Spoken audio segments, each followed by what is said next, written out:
Jerome zong te hian kan hla sak ngai lo tak mai ron request alom hle maya Christian lebu number somriat pasari Beramputen beram venga ti khania e tin Christian lebu number somriat panga hi Beramputen beram venga ti tho khania hi chu Beramputen beram venga ti khania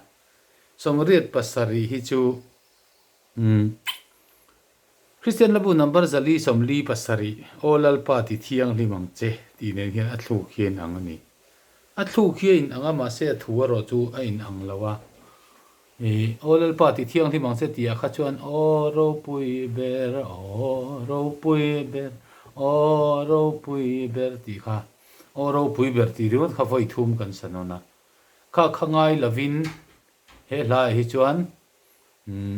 mi tin ta tur chan chin thale lom tlak em ti khan a thu rang ve khan ar nom ta ni thu hi tam ta deu hlek ani Beramputen beram venga pulaan kriatsilai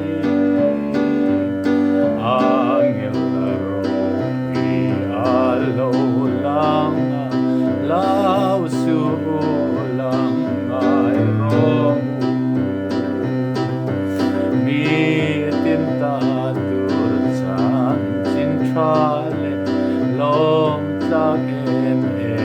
karon sem se u ati chandam tu akata pyang ta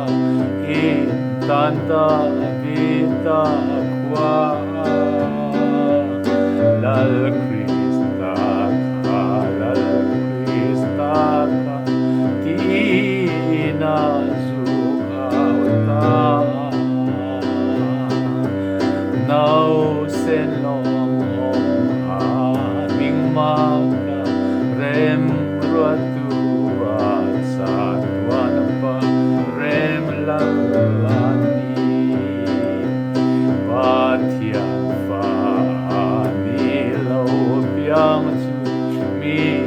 Sual ke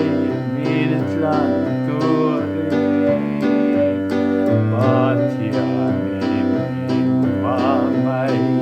eme afamal min beta amalo min kandron in ko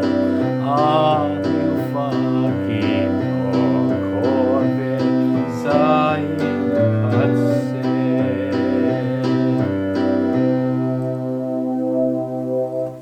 khatiang kha ani chang thum na khan saksual de zau khan ne ya po ni se olal party thiang hlimang che ti thu khan sak the ani du tok le phot me